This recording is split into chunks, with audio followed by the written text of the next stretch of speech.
आशा है आप सभी अच्छे होंगे। आइए हम चलते हैं आज एक बहुत ही अहम विषय पर, आँखों के बारे में। अगर आँख नहीं तो दुनिया में कुछ भी नहीं। आँख हमारे शरीर का एक बहुमूल्य हिस्सा है। ईश्वर ने हमारे शरीर को ऐसा बनाया है जैसे कि हमारे शरीर का हर अंग ही बहुत ही महत्वपूर्ण है। एक रोग है जिसे कोरोडाइटिस कहते हैं।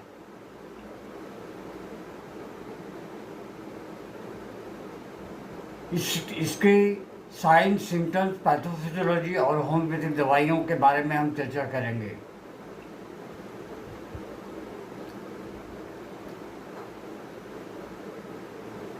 आप कोरोडाइटिस को आँखों के बगीचे में लगी आग की तरह भी इस दास्तान को आप सुन सकते हैं। कल्पना कीजिए कि आपकी आँख एक शानदार महल है। कल्पना कीजिए कि आपकी आँख एक शानदार महल है। इस महल के सबसे पीछे एक हरा भरा बगीचा भी है जिससे बाहर की दुनिया नहीं देख सकती। यही है कोरॉइड। यह बगीचा रक्त वाहिकाओं, ब्लड वेसल से भरपूर है और आँख की सबसे नाजुक रेटिना को पोषण देती है। बढ़िया से समझिएगा, ये रेटिना को पोषण देती है। रेटिना वो कैनवस है जिस पर आप जो कुछ भी देखते हैं वो तस्वीर बनती है।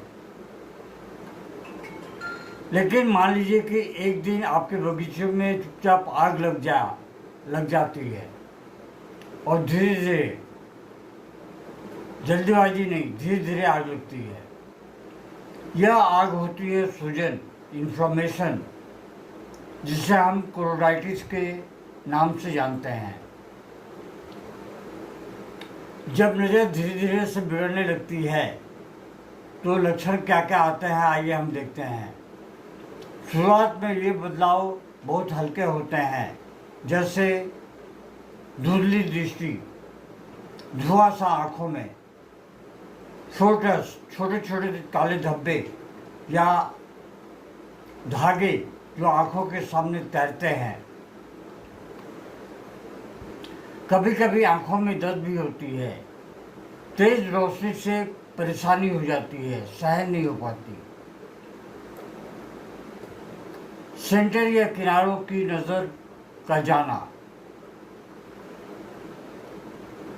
रंगों का धुंधला या फीका दिखना। रंगों का धुंधला या फीका दिखना तो आप समझ लीजिएगा कि आपकी आंखों के बगीचे कमज़ोर हो रहे हैं या आपके आंखों के बगीचे में आग लग चुकी है। आंखों में लालपन या हल्का सिरदर्द भी हो सकता है।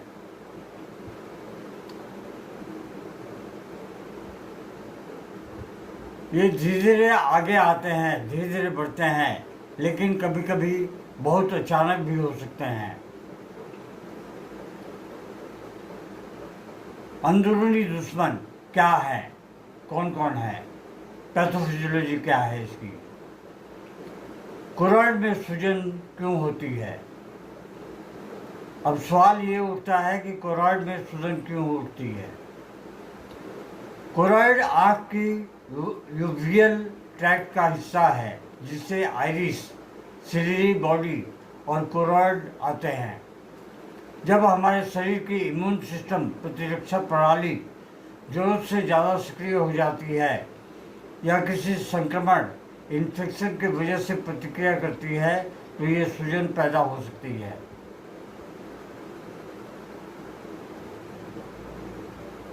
इस सूजन के मुख्य कारण रक्तवाहिकों में सूजन आ जाती है। रेटिना को पर्याप्त पोषण नहीं मिल पाती, ये भी एक बहुत बड़ी वजह है। तरल पदार्थ या कोशिकाएं इकट्ठा होने लगती हैं जिससे नज़र पर काफ़ी असर पड़ता है। कारण कारण कुछ इस प्रकार है जैसे कि टॉक्सोप्लाज्मोसिस, बिल्ली से फैलने वाली परजीवी संक्रमण, ट्यूबरक्लोसिस, शरीर में कहीं भी टीबी का होना, वो आंखों तक पहुंच सकती है। सिफिलिस या साइटोमेगली वायरस, हर्पिस सिम्प्लेक्स वायरस, ये भी हो सकते हैं।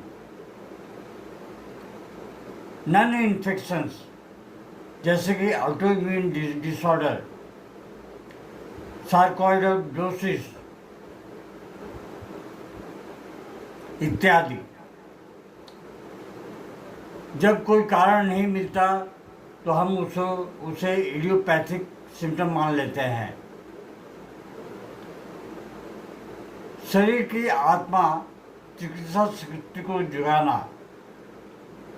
होम्योपैथी में हम सिर्फ बीमारी नहीं देखते, हम व्यक्ति को पूरे रूप में देखते हैं।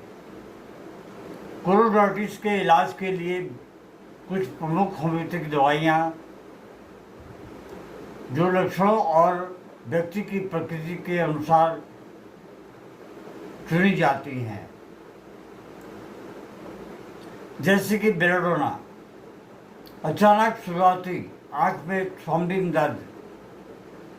दर्द, तेज रोशनी में आँख चुभना, आँखें लाल, गर्म और संवेदनशील होती हैं। मक्सौल में आँखों में जलन, पीप का आना, रात में लक्षण बढ़ते हैं, मुंह में लार ज़्यादा बनती है, पसीने भी काफ़ी हद तक आते हैं। टेलीबाइक्रोन, अगर कोरोडाइटिस के कारण साइनस या टीबी हो, चिपचिपा स्राव, थकान और भारीपन। अगली जो दवा है वो है सिफिलिनियम, पुराने और गंभीर संक्रमण की पृष्ठभूमि हो, लक्षण रात में बढ़ते हों, आंखें थक जाती हों। अगली जो औषधि है वो है ट्यूबरकुलिनम, कमजोर और इम्यून सिस्टम वाले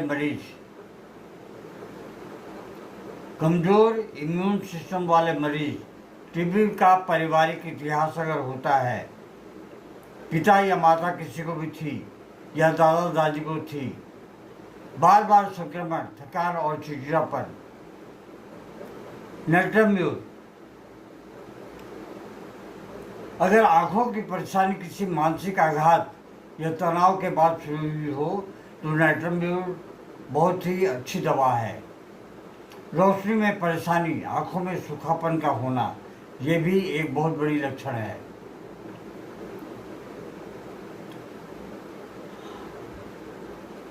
बागों को हरा भरा बनाना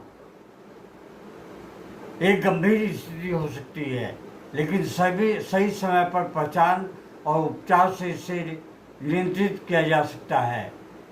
होम्योपैथी शरीर की अंदरूनी शक्ति को जागृत करती है, बिना साइड इफेक्ट के प्राकृतिक रूप से आराम देती है। आंखें सिर्फ देखने की माध्यम नहीं है, बल्कि आत्मा की खिड़की है, जिन्हें संभालना हमारी जिम्मेदारी है। आप इसे बढ़िया से सुने, बढ़िया से समझें। इसमें और भी बहुत सारी दवाइयाँ हैं, जैसे कि हिपर सल्फर, आँखों में तेज दर्द जैसे सुई चुभ रही हो, आँख जरा सी ठंडी हवा से भी खराब हो जाती है,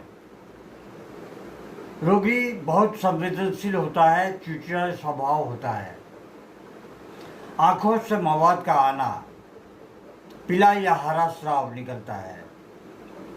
रस्ट टॉक्स, आँखों में सूजन, खासकर जब व्यक्ति ठंड में भीगता है या बहुत ज़्यादा परिश्रम उसने किया हो, शारीरिक या मानसिक जो भी हो।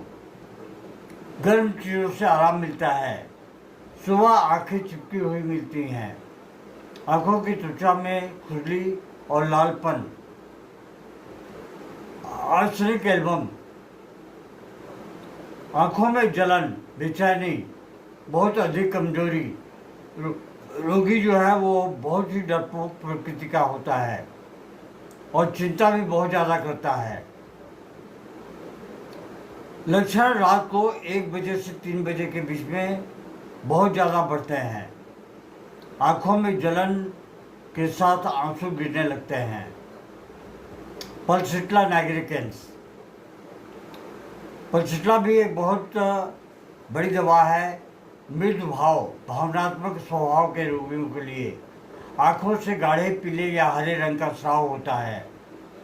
ठंडी हवा से लक्षण बढ़ते हैं, लेकिन खुले में रहने से आराम मिलता है। बार बार रोने की इच्छा होती है।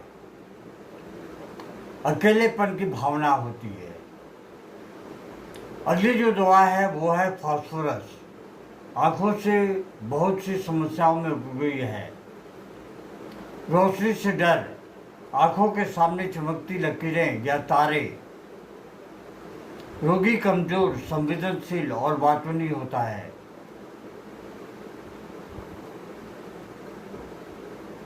आंखें जो हैं वो थकी थकी सी महसूस करती हैं, जैसे बिजली चली गई हो।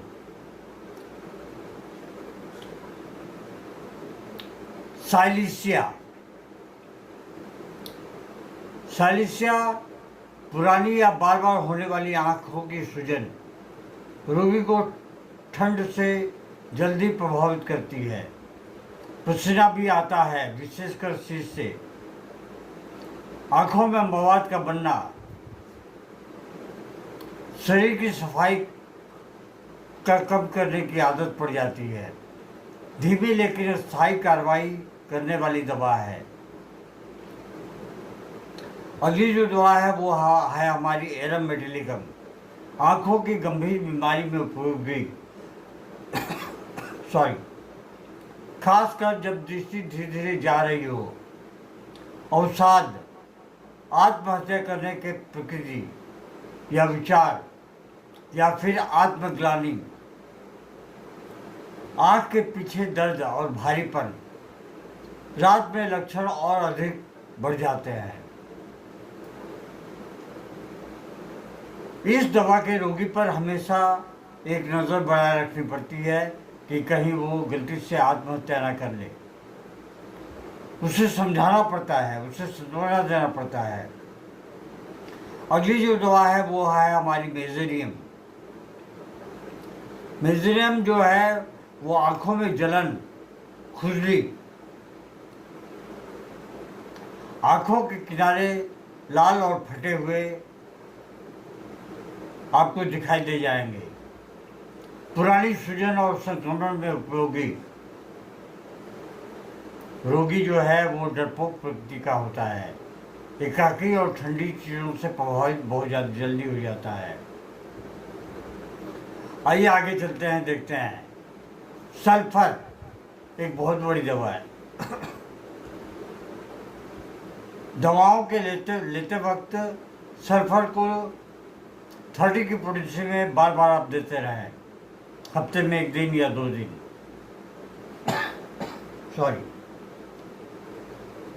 जेक्सिमियम, दृष्टि धुंधली, पलकें भारी, आंखों को खोलने की इच्छा नहीं होती। तनाव या डर के कारण आंखों की समस्या बढ़ जाती है। आंखों में कंपन सा महसूस होता है, लगता है कि आंखें हमारी कांप रही हैं। दोस्तों, होम्योपैथी में दवा का चयन न केवल रोग के नाम पर बल्कि रोगी के मानसिक, शारीरिक और भावनात्मक लक्षणों को देखते हुए किया जाता है। इसीलिए आप लोगों से अनुरोध है कि आप किसी योग्य प्रशिक्षित होम्योपैथिक चिकित्सक से परामर्श करें। अगर आप चाहें तो हमें आप व्हाट्सएप भी कर सकते हैं, अगर आपके कोई सवाल है किसी भी रोग के बारे में। हमारा व्हाट्सएप नंबर है 7980282080। आप हमें इस नंबर पर व्हाट्सएप कर सकते हैं। हमेशा ध्यान रखें अपने शरीर का, अपनी आँखों का, अपने शरीर के सितारों का। जो हीरा है इसे संभाल के रखें, जैसे आप नकली हीरो को संभाल के रखते हैं कि कहीं कोई चोरी ना कर ले। आज के लिए बस इतना ही। जय हिंद, नमस्कार। Long live homeopathy, long live Hahnemann.